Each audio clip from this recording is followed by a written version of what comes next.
Today's geekery is all about the Sony WH1000XM3 headphones and my unboxing experience. We'll come to the box in a moment. Once you open the box, you're presented with this beautiful case with the headphones in. I really like the rose gold zip. It's a hard case, feels firm, and you've got a sort of elastic pocket on the back as well, which is useful. When we open up, lovely padded inside with our headphones that neatly fold away.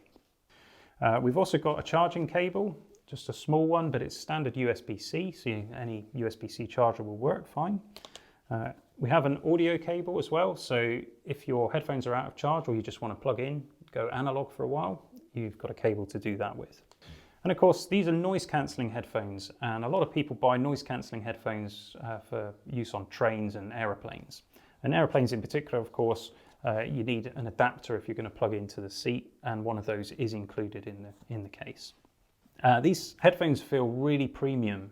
They're well built, well made, they're very comfortable. The leather padding on the top of the headband is comfortable, the ear cups are comfortable, and as you can see, I'm blessed with larger ears, and I find that these fit over my ears and are comfortable for extended periods of listening.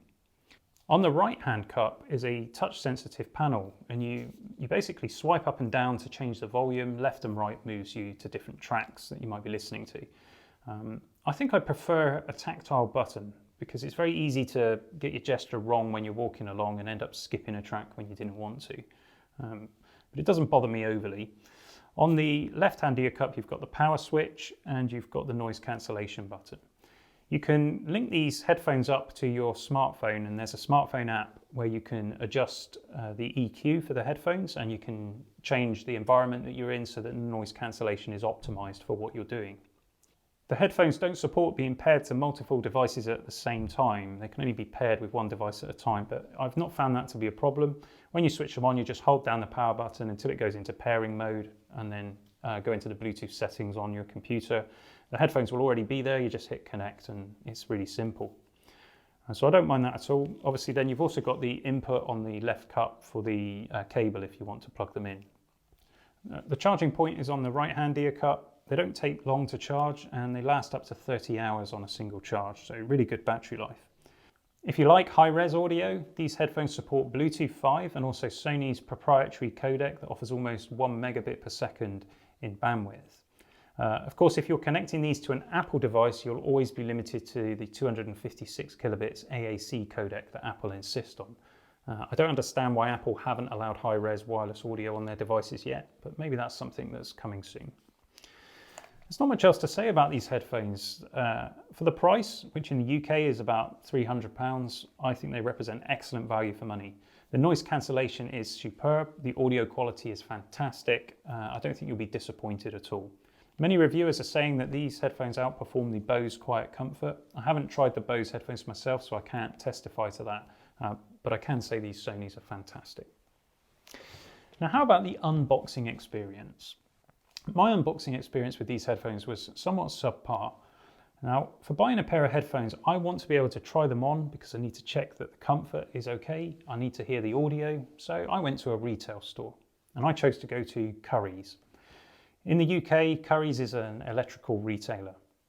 In the store, they had a pair of headphones out on display that I could try, and then also they had a rack with the boxes hanging. And on the front of the rack is a lock security device. You can't take the boxes off the shelf. But despite this, Curry's still feel the need to put a security device on the box itself.